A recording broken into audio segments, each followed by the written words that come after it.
حضور خطیب زمن، حضور خطیب زمن، جانشین حضور خطیب دکن. ماشاءاللہ. تھک تو نہیں گئے نا آپ لوگ؟ کیا بات ہے. سے بریانی ہضم میں تو فجر تو ہو جانے والی ہے انشاءاللہ. بیٹھ جاؤ. ماشاءاللہ. اللهم ربنا فتقبل منا الفاتحة إلى حضرة النبي سيدنا محمد رسول الله صلى الله تعالى عليه وآله وسلم، خاصا وخصوصا على وارث حاله ومظهر كماله سيدي مرشدي جدي وسيلتي محي الدين سيدنا شيخ عبد القادر الجيلاني رضي الله تعالى عنه.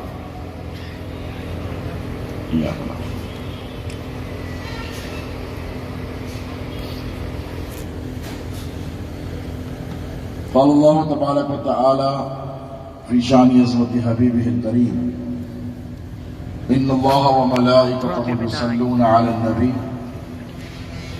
يا أيها الذين آمنوا صلوا عليه وسلموا تسليما.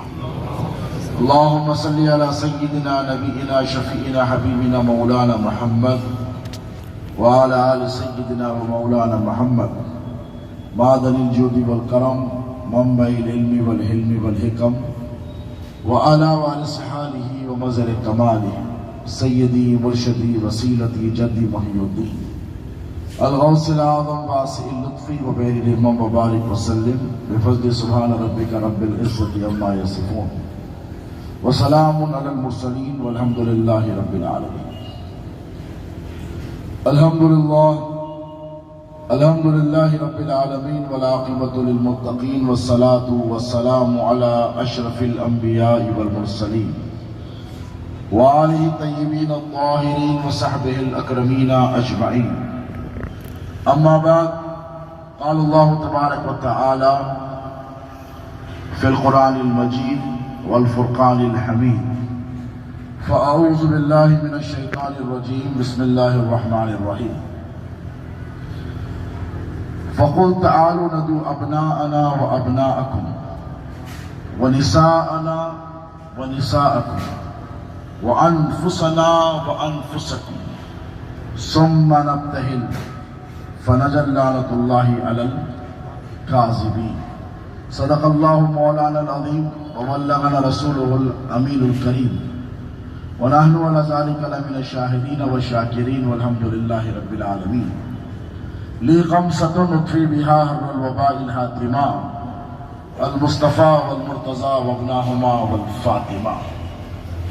اور نہیں ہے دوسرا تم سا کوئی محبوب سبحانی، محمد کا، علی کا، فاطمہ کا راحت جانی، اور تو ہے حسنین کا بے شبہ شبہ نور نورانی. تیری میراث ہے مشکل کشائی یا حسن ثانی، تو فعل پنجتن کر دے میری مشکل کی آسانی. الہی خیر گردانی بحق کے شاہ جیلانی، الہی خیر گردانی بحق کے شاہ جیلانی. شہنشین کو تشریف فرما، شہنشاہ اقلیم ولایت کے شہزادگان، شہنشاہ کتابت کے ورثہ و شہزادگان، برادران ذی احترام، سید شاہ آل رسول قادری الموسوی الجیلانی حسنین پاشا ادام اللہ فیوزہ، برادر ذی مرتبت سید شاہ آل محمد قادری الموسوی الجیلانی شبر پاشا، جانشین حضرت عارف برادرم مولانا ڈاکٹر سید سلطان محی الدین قادری الموسوی مرتضی پاشا ادام اللہ فیوزہ. خبری سے تشریف لائے حضرت مومن بادشاہ قادری رحمہ اللہ قدس اللہ النورانی کے وارث و نبیرہ برادرم حضرت سید تاج الدین قادری ادام اللہ فیوزہ، مشائخ اعظام علماء ربانی، خلفائے حضور شہزاد غوث اعظم، وابستگان سلسلہ، معزز مکرم شعرائے کرام، عاشقان غوث خواجہ، وابستگان دامان حضور شہزاد الغوث الاعظم حضور خطیب دکن قدس اللہ سرہ العظیم، اللہ رب تبارک و تعالی جل مجدہ کا بڑا فضل و کرم ہے اور اس کے حبیب پاک علیہ الصلوۃ والسلام کی نالین اقدس کا تصدق ہے کہ حق سبحانہ و تعالی نے ہمیں بے شمار عظمتوں، رفعتوں اور فضیلتوں سے سرفراز فرمایا، اور آج پرتوے فیضان مولا کائنات، عکس غوثیت معاب، قاطع وہابیت و خارجیت و ناصبیت و رافضیت، شہزاد حضور غوث الاعظم سرکار سید شاہ کاظم بادشاہ قادری الموسوی الجیلانی قدس اللہ النورانی کے تیسرے عرس کاظمی میں ہم اور آپ شرکت کی سعادت سے بہرمند ہیں۔ آپ نے مجھ سے قبل 2 عظیم الشان کتابات سماعت کیے، عرس مبارک کی تیاریوں میں پچھلے 10-15 روز سے مصروفیت بھی رہی، اسفار بھی رہے، مختلف شہروں میں جلسے فیضان کاظمی سے خطابت کی سعادتیں بھی حاصل رہی، اور بقول میرے بھائی شبر پاشا کے میری آنکھوں کے سامنے بھی وہی منظر ہے، اس طرف دیکھوں تو شعراء کرام نظر آتے ہیں، تو میں زیادہ وقت آپ حضرات کا نہیں لوں گا، بلکہ چند باتیں آپ کی خدمت میں گوش گزار کر آگے بڑھ جاؤں۔ ایک بات تو آپ پر، ہم پر، سب پر آشکارا ہے، ظاہر ہے، اور طریقت کی تھوڑی بہت شد بدھ رکھنے والا بھی اتنی سمجھ، اتنی فہم اور اتنا ادراک رکھتا ہے کہ جو بھی ملتا ہے وہ نسبتوں سے ملتا ہے کہ نہیں؟ بولیے، ایک اپنی طرف دیکھیے اور دوسری طرف ان نسبتوں کو دیکھیے۔ ایک اپنی طرف دیکھیے اور ایک لا ابتدائی سلسلہ ہے جو سرکار شہزاد غوث اعظم سے شروع ہو کر سرکار موسیٰ قادری سے گزر کر سرکار پیر شاہ محی الدین ثانی تک پہنچ کر، یہ بڑا ستارہ ہے، سرکار پیر شاہ محی الدین ثانی سے گزر کر سرکار لاہوری سے ہوتے ہوئے بغداد کی سرزمین تک پہنچتا ہے۔ حضور پیرانی پیر غوث اعظم دستگیر سے نکل کر سلسلہ پھر آپ کے پیرانی کرام سے ہوتا ہوا باب العلم مولا کائنات شیر خدا سیدنا علی المرتضیٰ تک پہنچتا ہے۔ ایک شخص ایسا ہوتا ہے کہ وہ متحمل ہوتا ہے، کچھ خوبیاں اس میں موجود ہوتی ہیں تو لوگ کہتے ہیں کہ ہی ڈیزروز ہے، تو اس کے پاس ہے یہ صلاحیتیں، تو اس میں قابلیت بھی ہے، لیکن اپنی طرف دیکھو اور اللہ رب تبارک و تعالیٰ کا تم پر فضل دیکھو، کرم دیکھو، اپنی صلاحیتوں کی طرف دیکھو اور اپنی نسبتوں کی طرف دیکھو، اور خود فیصلہ کرو کہ کیا ہم ان نسبتوں کے قابل تھے، کیا ہم اس دامن کرم کے قابل تھے؟ تو کہنا پڑے گا ہم ہرگز نہیں تھی، یہ محض اللہ کا کرم ہے کہ اللہ رب تبارک و تعالیٰ نے ہم پر یہ فضل کیا کہ اس نے ہمیں اپنے محبوب کی امت میں پیدا فرمایا۔ اللہ قرآن میں فرماتا ہے کہ کنتم خیر امت اخرجت للناس، کہ محبوب یہ جو تمہاری امت ہے یہ تمام امتوں میں سب سے بہترین امت ہے۔ ایک طرف ہم اپنے اعمال کی طرف دیکھیں تو یہ بات ہمارے سمجھ میں نہیں آتی کہ پروردگار ہم تو اس کے قابل نہیں تھے، لیکن تو نے ہم پر ایک فضل کیا، تو کیوں کیا؟ عبادات کو بنیاد نہیں بنایا، اگر عبادتوں کو، ریاضتوں کو، مجاہدات کو، خلوتوں کو بنیاد بناتا تو یہ مقام، یہ مرتبہ، یہ عزت و شرف نوح کی امت کو دے دیا جاتا کہ 900 برس تک عبادت کی ہے، مل جاتا۔ نہیں، بات کو طویل نہیں کرنا ہے، مثالیں بہت ہیں۔ آپ لوگ شہزاد غوث اعظم کے مرید ہیں، صاحب عقل و فہم ہیں، اشارے سمجھ رہے ہیں، میں بات کو طوالت نہیں دوں گا۔ ہر نبی کی زندگی کی طرف دیکھیے، نبیوں کی زندگیوں میں قاصے رہے ہیں، اور وہ جو معجزات انبیاء کے ہوئے ہیں، وہ معجزات ان انبیاء، ان نبیوں کی امتوں میں ضرور بضرور جھلکتے رہے۔ یہ بات ذہن نشین رکھی جائے تاکہ بات آگے سمجھ میں آئے۔ اب اللہ تبارک و تعالیٰ نے ہم پر یہ فضل و کرم فرمایا تو کہا کہ محبوب تمہاری امت سب سے بہترین امت ہے، تو زہد و تقوی کو بنیاد نہیں بنایا، عبادت اور ریاضت کو بنیاد نہیں بنایا، تزکیے کو بنیاد نہیں بنایا، بلکہ یہ اعلان عام صبح قیامت تک آنے والی امت کے لیے، اس میں اچھے بھی ہوں گے، برے بھی ہوں گے، متقی پرہیزگار بھی ہوں گے، گناہگار بھی ہوں گے۔ یہاں پر کوئی کنڈیشنل ٹائٹل نہیں دیا گیا، بلکہ یہ منادی عام ہے سب کے لیے کہ محبوب جو تمہارا امتی ہے وہ سب سے بہترین ہے، وہ سب سے بہترین ہے، وہ تمام امتوں میں سب سے اعلیٰ ہے، سب سے افضل ہے۔ اس کا مقابلہ، اس کے اسٹیٹس کا مقابلہ کوئی اور امت، نبی کا امتی بولیے نہیں کر سکتا۔ تو یہ مقام مرتبہ ہمارے اور آپ کے آقا علیہ الصلوۃ والسلام کی امت کو دیا گیا۔ تو کیوں دیا گیا؟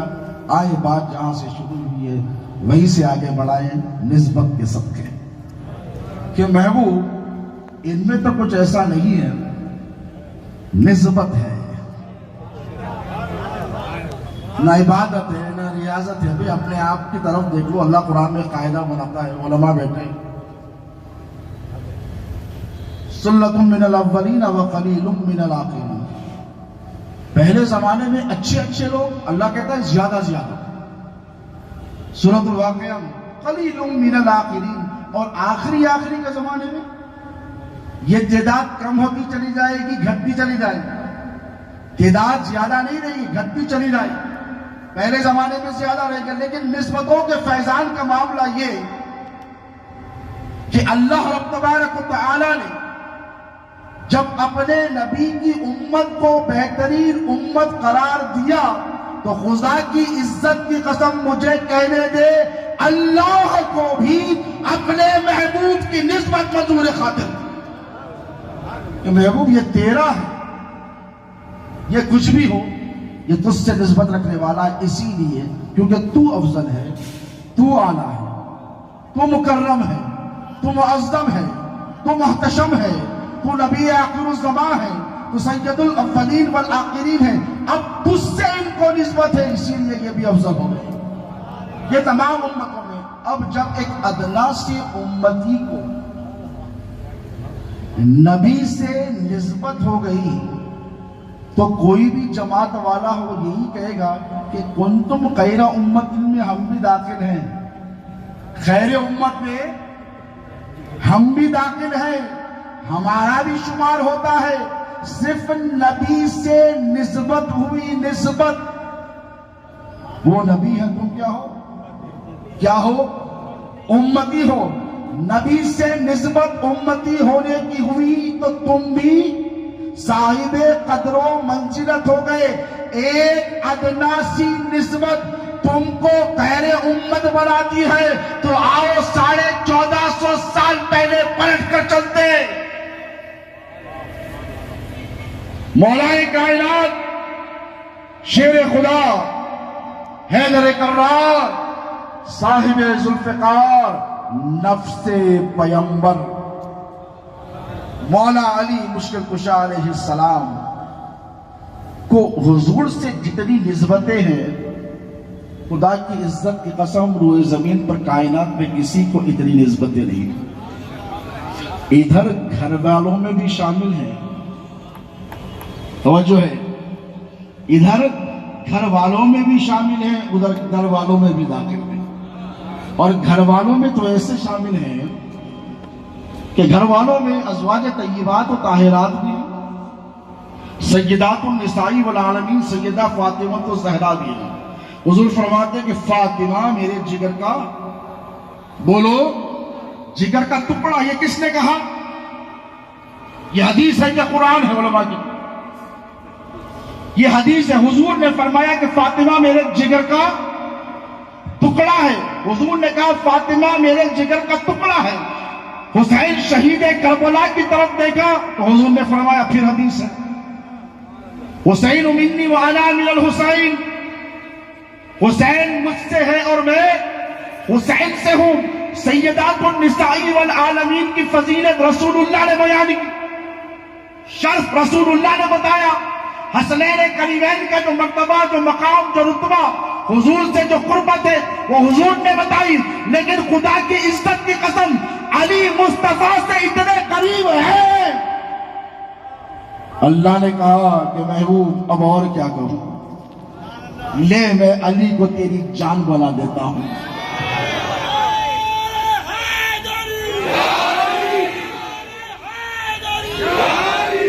دیکھیے زمانے قدیم میں قبل از اعلان نبوت، حضور کی بعثت سے قبل ایک طریقہ تھا کہ مباہلہ ہو، کیا ہوتا؟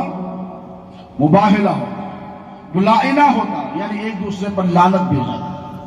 اور طریقہ کیا تھا کہ ہم سچے ہیں یا تم سچے ہو۔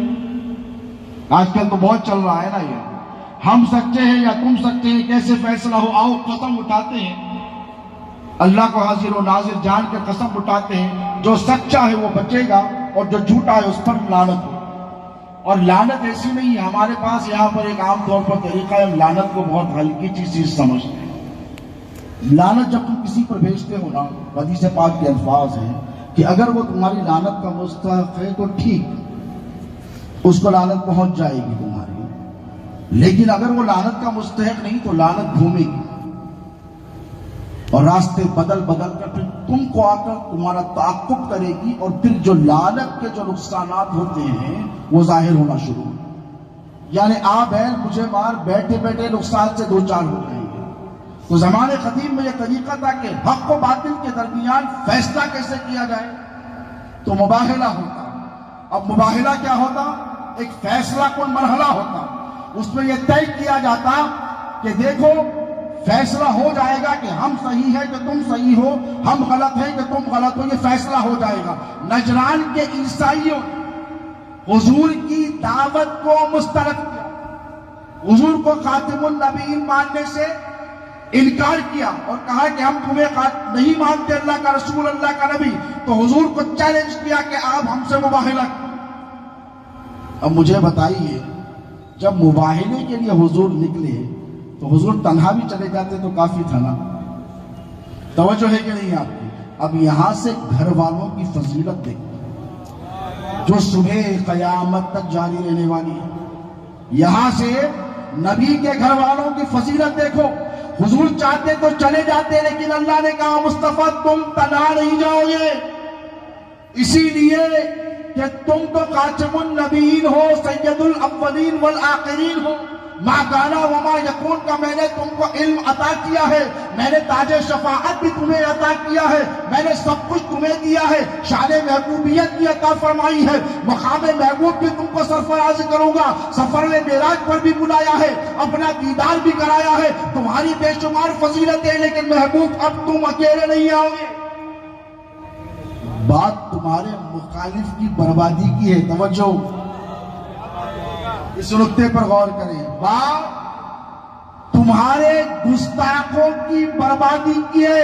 محبوب اگر میرے گستاخ کے معاملے کی ہوتی، میرے گستاخوں سے مقابلے کی بات ہوتی، مصطفیٰ تمہیں بھیج دیتا، ساتھ میں صحابہ کو بھیج دیتا، لیکن محبوب بات تیری مخالفت کی ہے، بات تیری مخالفت کی ہے، اب میں تجھے تنہا نہیں بھیجوں گا، اور مصطفیٰ جو تیری مخالفت میں آئے گا وہ برباد ہو جائے گا۔ سورہ قیامت تک اللہ نے ایک قانون بنایا کہ محبوب جب جب تمہاری مخالفت کی جائے گی اور جب وہ تمہارے مخالفت کرے گا اور جب اس کو کیفر کردار تک پہنچانا ہوگا تو مصطفیٰ تم تنہا نہیں آؤ گے. فَقُلْ تَعَالُوا نَدْعُ أَبْنَاءَنَا وَأَبْنَاءَكُمْ. محبوب ان سے کہو کہ ہم ہمارے بیٹوں کو لے کر آتے ہیں, تم تمہارے بیٹوں کو لے کر آؤ.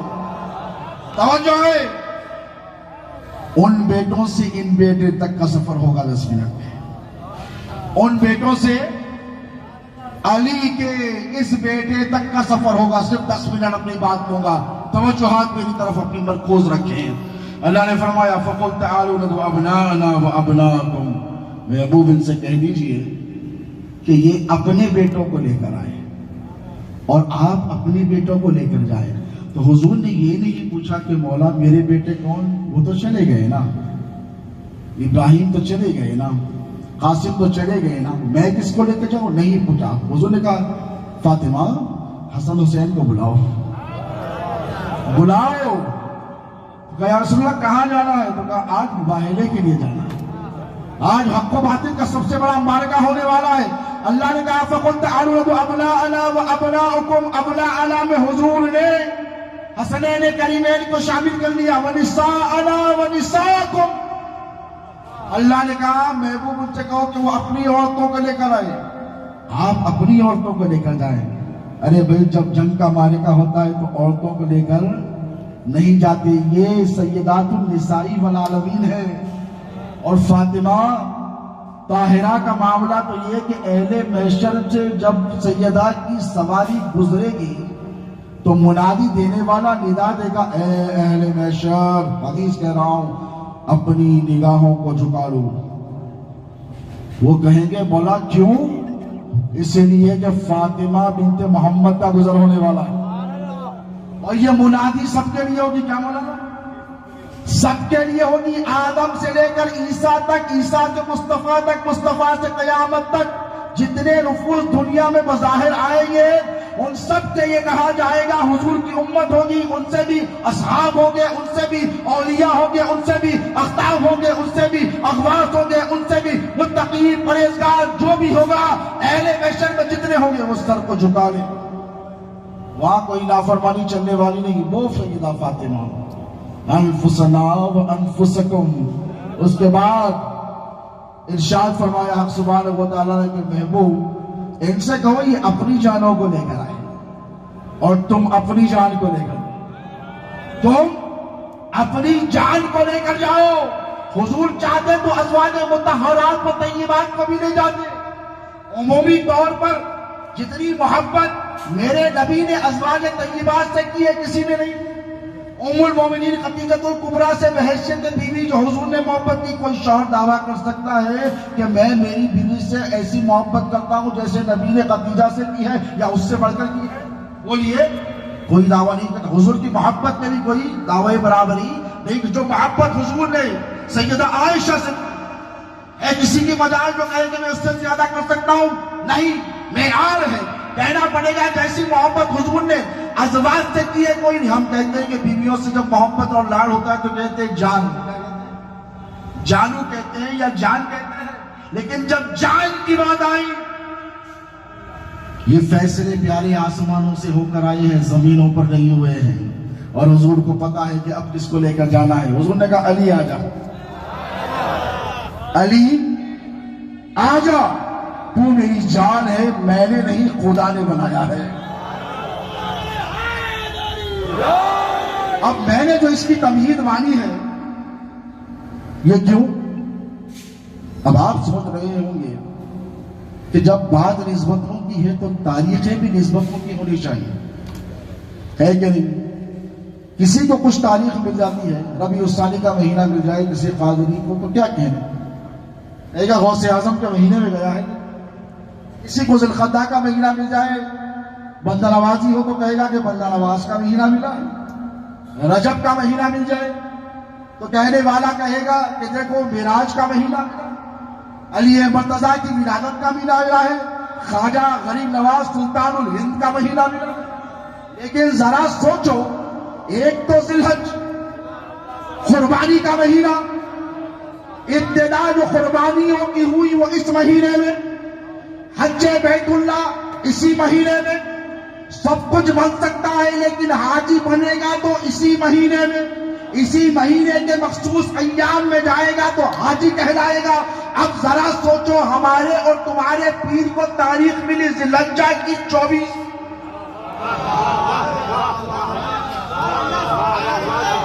ذی الحجہ کی 24، تو سوچنے والے سوچ رہے ہوں گے جیسے میرے شہزادے حسن پیر نے کہا کہ یہ وہ تاریخ ہے تو سرکار پیر و مرشد کے جد اعلیٰ یعنی موسیٰ قادری سرکار کے پوترے دادا اور سرکار پیر شاہ معین الدین ثانی سرکار کے پوترے حضرت سیدنا درویش محی الدین خان، کیا تاریخ ہے؟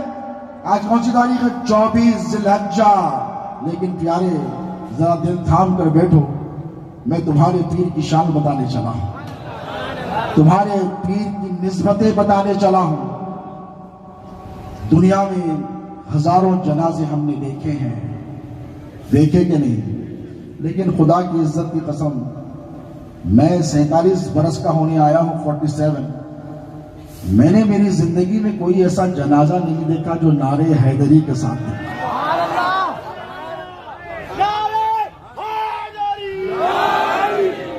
جو نعرے حیدری کے فلک شگاف نعروں کے ساتھ نکلا، آپ نے دیکھا ہے؟ آپ نے کسی نے دیکھا ہو تو بتاؤ کہ کسی کے پیر کا جنازہ نکلا تو مریدوں نے نعرے حیدری کے فلک شگاف نعرے لگائے ہیں؟ نہیں لگائے۔ اور معاملہ یہ کہ ہمارے تمہارے پیر کے ہیں شہزادے غوث اعظم، تو لگانے والے غوث کے نعرے لگاتے کہ بھائی ہے شہزادے غوث اعظم تو نعرے غوث کی صدائیں بلند ہوگی، لیکن یہ نعرہ تم نے نہیں لگایا ہے، تم سے خدا نے یہ نعرہ لگوایا ہے۔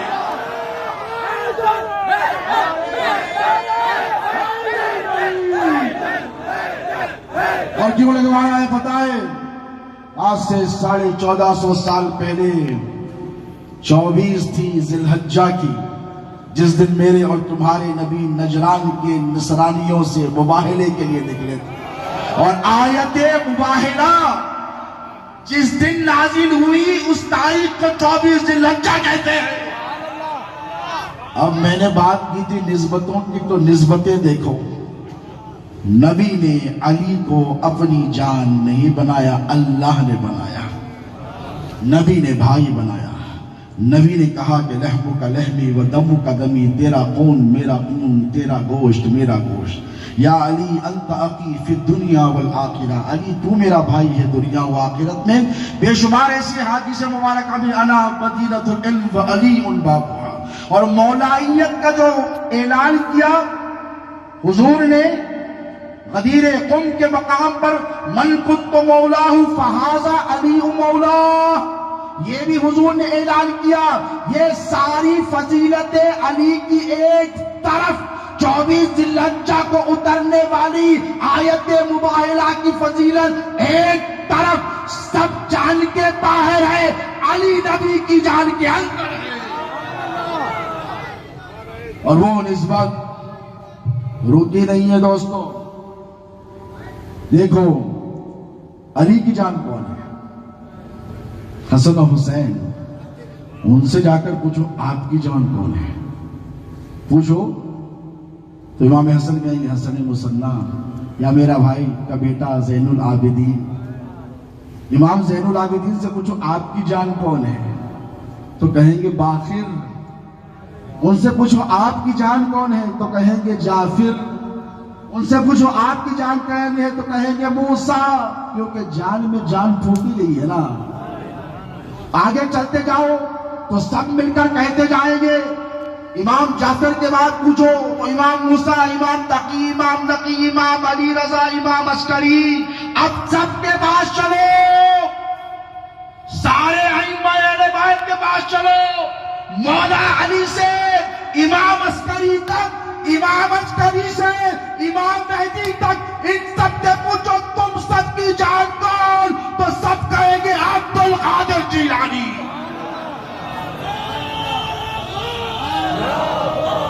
عبد القادر جیلانی۔ غریب نواز فرماتے ہیں در بزم نبی علی شانی یا عبد القادر جیلانی ستار عیوب مریدانی یا عبد القادر جیلانی. جیسے آپ نے جبر پاشا کے خطاب میں سماعت کیا اور حسنی پیر کے خطاب میں سماعت کیا کہ مولا کے پاس جبہ ہے تو کیا کرتے ہیں اس جبے سے؟ عیبوں پہ پردے ڈالتے ہیں. غریب نواز فرماتے ہیں غوث پاک آپ کی وہ شان ہے کہ آپ اپنے مریدوں کے عیبوں کو چھپا دیتے ہیں. چھپا دیتے ہیں. کیا کرتے ہیں؟ چھپا دیتے ہیں. اور یاد رکھو آج جس ذات والا صفات کے ذکر کے لیے ہم جمع ہوئے ہیں اور جلسے فیضان کاظمی کے اس عظیم الشان جلسے سے میں خطاب کر رہا ہوں اور آپ سماعت کر رہے ہیں، سرکار شہزاد غوث اعظم کی زندگی کی طرف دیکھو. کوئی اپنے پیر کے نقش قدم پر ہوتا ہے، کوئی دادا پیر کے نقش قدم، کوئی ان کے بابا کے نقش قدم پر ہوتا ہے، کوئی پردادا کے نقش قدم پر ہوتا ہے. لیکن ایسا پوتا دکن کی سرزمین پر پیدا ہوا جسے شہزاد غوث اعظم حضور خطیب دکن کہتے ہیں، اور زندگی میں مطابقتیں دیکھیے کہ شہزاد غوث اعظم کہا گیا تو ایسے ہی نہیں کہا گیا، ایسے ہی نہیں کہا گیا. شہزاد غوث اعظم اس لیے کہا گیا کہ حضور پیرانی پیر غوث اعظم دستگیر دنیا میں تشریف لانے سے پہلے سرکار پیرانی پیر غوث اعظم دستگیر کے فیضان کی، مقام و مرتبے کی، عظمت و شان و جلالت کی بشارتیں دی گئی. یتیمی غوث اعظم نے دیکھی، یتیمی شہزاد غوث اعظم نے دیکھی. علم یجد کا یتیمن، علم یجد کا یتیمن فآوا. محبوب ہم نے جب تمہیں یتیم پایا تو تمہیں کیا بہترین ٹھکانہ عطا نہیں فرمایا؟ شہزاد غوث اعظم نے آنکھ کھولی، یتیمی کا پیریڈ دیکھا، لیکن آبا عطا فرمایا کہ میرے بندے گھبرانے اور ڈرنے کی ضرورت نہیں ہے، تجھے میں نے عبد القادر جیلانی کا خون عطا کیا ہے. دیکھ تیرا ایک دادا موسیٰ قادری آفتاب ولایت بن کر چمک رہا ہے تو دوسرا دادا پیر شاہ محی الدین ثانی ہے، اور کرنول جا کر دیکھ تیرا دادا کی یہ شان ہے کہ ٹھوکر مارے تو مردے زندہ ہو جایا کر. تو سرکار شہزاد غوث اعظم کی حیات طیبہ کو اگر آپ غور و فکر سے دیکھیں تو ساری زندگی ایک مسلسل جہد مسلسل جسے کہتے ہیں کنٹینیوس اسٹرگل میں گزری. قدم قدم پر آپ کی مخالفتیں ہوئی اور قدم قدم پر آپ کامیاب اور کامران ہوتے رہے. اسی لیے کہ کوئی مدرسے سے مولوی بنتا ہے تو وہ کسی مولانا یا مفتی کا انتخاب ہوتا ہے. جماعت میں اگر 100 150 200 300 400 بچے پڑھ کر نکلتے ہیں تو پھر استاد کا قائم مقام 100 200 نہیں ہوتے، ایک ہی ہوتا ہے.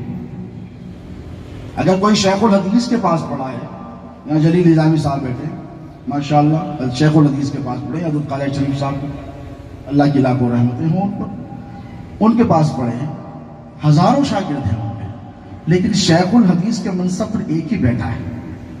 بولیے مفتی عظیم الدین صاحب تھے رحمہ اللہ، جو ہمارے پیر و مرشد سے بڑی محبت فرمایا کرتے تھے. ہزاروں شاگرد ہیں لیکن ایک ہی شاگرد ان کے منصب پر بیٹھا ہے. میں مثالیں دے رہا ہوں آپ کو تاکہ بات سمجھ میں آئے. یہ مثالیں اس لیے پیش کر رہا ہوں تاکہ بات آپ کو سمجھ میں آئے. تو اولاد سب ہے، نبیر غوث اعظم کے بہت ہیں، لیکن شہزادگی کا جو منصب ہے یہ شہزادگی سب کو نہیں ملتی. شہزادگی اس کو ملتی ہے جو بادشاہ کا قائم مقام ہوتا ہے. تعریف سن لو، شہزادہ غوث اعظم کسے کہتے ہیں؟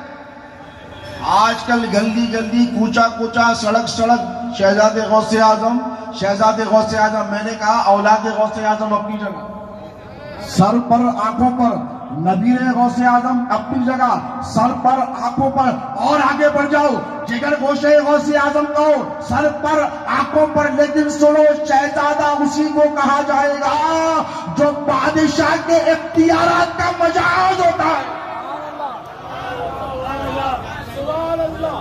جس سے بادشاہ کا پاور نظر آئے، بادشاہ کا علم نظر آئے، بادشاہ کا حلم نظر آئے. اور بادشاہ کے سارے اختیارات جسے ہوتے ہیں اسی کو شہزادے والا شان کہتے ہیں.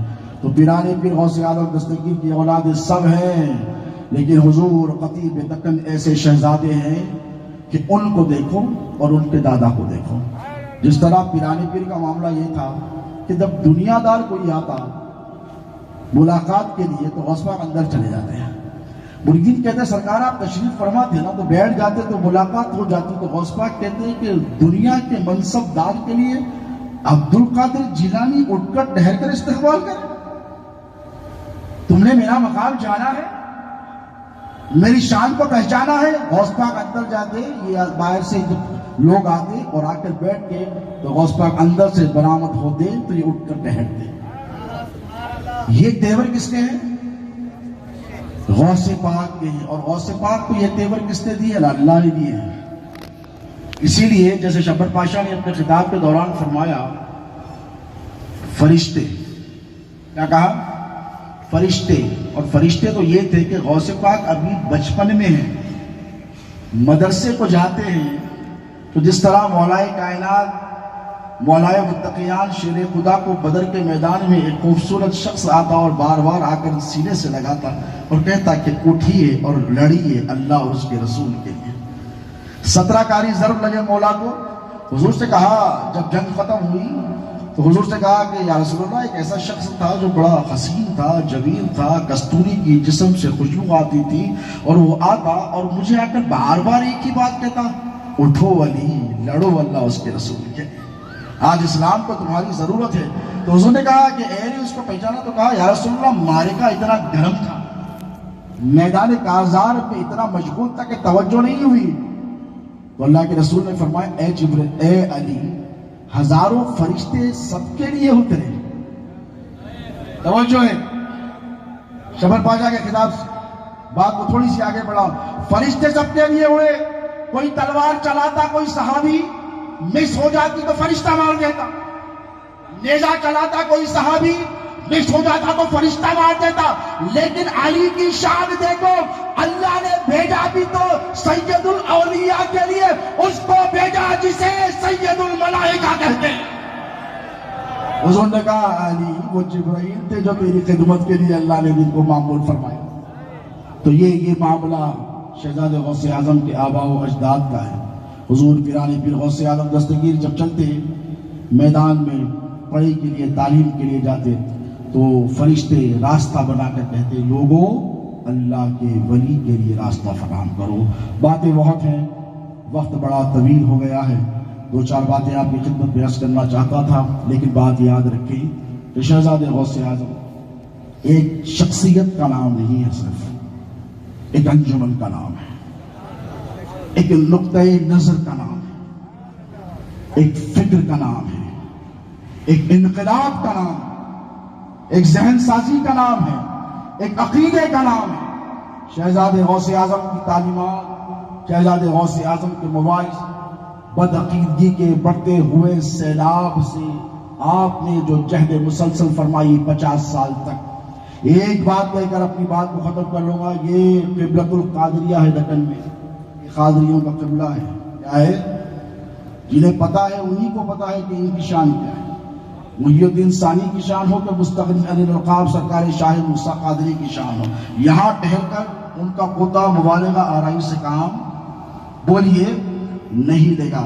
تمہارے اور ہمارے پیر کی خدمات کیا ہے بھائی؟ مریدوں کے لیے تو ان کی فراغ دریا چھوڑو، بات بہت ہیں. باتیں اگر نکالوں ان کی خندہ پیشانی لوگ دیکھتے اور کہتے ان کا روب، ان کا دبدبا، ان کا جاہ و جلال. تو لوگ آج بھی یہ سوچتے کہ کوئی ہوگا جو شہزادے غوث اعظم حضرت خطیب دکن علامہ کاظم پاشا کے قریب بیٹھا ہو. تو اتنا جلال ہے، کیوں؟ اسٹیج پر جلال دیکھا ہے نا. کہاں دیکھا؟ اسٹیج پر جلال دیکھا ہے.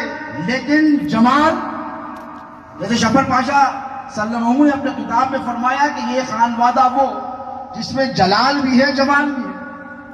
غوث اعظم کا جلال بھی ہے، جمال بھی ہے. شہزادے غوث اعظم جب منبر رسول پر آتے تو تیور بدل جاتے. ہاتھ میں ذوالفقار حیدری ہوتی اور اگر کوئی سامنے آتا تو ٹکڑے ٹکڑے ہو کر کٹ کٹ کر گر جاتا. لیکن جب پلٹ کر خانقاہ کو آتے تو سراپا جمال بن جاتے. جو آتا قدموں سے لپٹ کر بیٹھ جاتا, اور جو بیٹھا ہے اسے پتا ہی نہیں چلتا کہ ہم شہزادے غوث اعظم کے ساتھ بیٹھے. اتنی شفقتیں, آؤ میاں بیٹھو میاں, سینے سے لگا لیا, کسی کے سر پر ہاتھ رکھ دیا, کسی کے بازو ایسے پکڑ لیے, اپنے ساتھ بٹھا لیا, کھاتا کھلا رہے ہیں تو اپنے ہاتھوں سے ڈال کر کھلا رہے ہیں. اتنی محبتیں فرما رہے. پیرانی ماں کو آواز دیتے ہیں, حالانکہ خادمائیں موجود ہیں, پیرانی ماں کو آواز دے کر کہتے ہیں کہ میرا مرید آیا کچھ کھانے کے لیے تو بھیجیے. یہ شفقتیں ہیں. لیکن جاہ و جلال بھی ایسا ہے کہ آج بھی ان کے جلال کا روب اور دبدبہ قائم ہے. ہیبت جسے کہتے ہیں نا قائم ہے. وہ کیوں؟ اس لیے کہ وہ علی کی جان تھے. بھئی جان تو علی ہے نا سب کی. سب کے دادا کون سیدوں کے بولو؟ علی.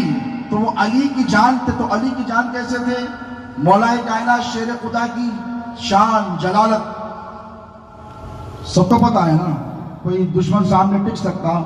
اب اگر آ کر کوئی میدان کارزار میں علی کو دیکھے اور دیکھ کر کہے کہ علی تم تو کریم ابن کریم ہو, تم تو سخی ابن سخی ہو, یہ کیا کر رہے ہو؟ تمہاری سخاوتوں کا یہ عالم ہے کہ نماز میں حالت رکوع میں ہو, رکوع چل رہا ہے, سائل آ جائے تو انگوٹھی خیرات میں دے دو تو اللہ قرآن کی آیت نازل کر دے. اتنے سخی ہو. علی یہ کیا کر رہے ہو؟ ذوالفقار کا جب بار چلتا ہے تو دشمن کٹتا ہے, گھوڑا کٹ کر زمین پر دو ٹکڑے ہو کر گر جاتا ہے. علی یہ کیا کر رہے ہو؟ تو علی کہے یہ کہ وہ جو معاملہ تو نے میدان کارزار میں دیکھا وہ اللہ کے رسول کے دشمنوں سے لڑائی کے لیے تھا. اب یہ جو علی کو دیکھ رہا ہے خانقاہ میں بیٹھا ہوا ہے, یہ علی کا جمال تجھے نظر آ رہا ہے. بلا تشبیہ بلا تمثیل. شہزادے حضور غوث اعظم کا جلال اپنی جگہ, ان کا جمال اپنی جگہ, ان کا فیضان صبح قیامت تک جاری اور ساری رہے گا. ایک بات یاد رکھیں کہ شہزادے غوث اعظم کی حیات طیبہ زندگانی آپ کی نگاہوں کے سامنے ہے. 50 سال تک کتنے کبھی اپنی ذوالفقار کو جو دادا نے عطا کی تھی میان میں نہیں رکھا. ہمیشہ شمشیر برہنہ رہے. کیوں رہے؟ دولت کے لیے, پاور کے لیے, جاہ کے لیے, مقام کے لیے, منصب کے لیے نہیں, عقیدہ اہل سنت کے تحفظ کے لیے. یاد رکھو کس کے لیے؟ بولو کس کے لیے؟ عقیدہ اہل سنت کے تحفظ کے لیے. اور اس لیے کہ ان کے دادا محی الدین ہیں. ان کے دادا محی الدین ہے جنہوں نے دین کو زندہ کیا. اب پوترا بھی تو محی ہونا چاہیے نا, پوترا بھی تو محی ہونا چاہیے. وارث میں مورث کی صفات آتی ہے تو کیسی آئی؟ بغداد کی سرزمین پر عبد القادر جیلانی نے اسلام کو زندہ کیا. دکن کی سرزمین پر شہزادے غوث اعظم نے سنیت کو زندہ فرمایا ہے. میں مبالغہ رہی سے کام نہیں لیتا. قبلۃ القادریہ میں ٹھہرا. 12 روز پہلے 8-10 روز پہلے حیدرآباد کا ایک شخص میرے پاس آتا ہے. ان کے والد پر اللہ کی لاکھوں رحمتیں ہوں, بہت بڑے پہلوان, ہو سکتا ہے یہاں بیٹھے ہوں. نام بتا دیتا ہوں, شہزادے غوث اعظم کا بیٹا. میں ڈرنے ڈرانے والا نہیں. مسجد میں بیٹھ گفتگو چل رہی تھی شہزادے غوث اعظم کے محاسن کمالات اور اہل سنت کے تئیں ان کی خدمات. یہ شہزادے غوث اعظم کوئی انفرادی شان کی حاصل, تو وہ بھی بیٹھے تھے بہت دیر تک. ان کے والد کا نام تھا شرفن پہلوان. کیا تھا؟ بولیے. شرفن پہلوان. اور یہ سرکار پیر و مرشد کے اعلی کار تھے. جب کبھی کسی مسجد پر جا کر واپس قبضہ لینا ہوتا, اور قبضہ ممبر و محراب کے لیے نہیں ہوتا ہے, نمازیں تو چل رہی تھی, مسئلہ سلام کا تھا, نبی پہ سلام نہیں بھیجا جا رہا. تو مجھ سے کہنے لگے حضرت آپ تو کہہ رہے ہیں کہ سرکار کاظم پاشا رحمہ اللہ نے سینکڑوں مسجدوں پر قبضہ کیا. آپ کو معلوم ہے جب حضرت کے پاس وقت نہیں ہوتا تو ہمارے بابا کمیٹیوں کے مسجدوں کے لوگ حیدرآباد کی خدمت میں حاضر ہو کر یہ کہتے ہیں کہ حضرت ہمارے محلے کی مسجد میں جماعت والوں نے سلام پر پابندی لگا دی ہے. یا نبی سلام علیکہ, یا رسول سلام علیکہ پر پابندی لگا دی ہے. حضرت آپ مصروف رہتے ہیں, ایک مرتبہ آ کر مسجد میں سلام پڑھ کر چلے جائیے. قیامت تک اس مسجد میں کوئی صلاۃ و سلام کو نہیں روک سکے گا. یہ ہے خدمات شہزاد غوث اعظم کی جو صبح قیامت تک جاری اور ساری رہے گی.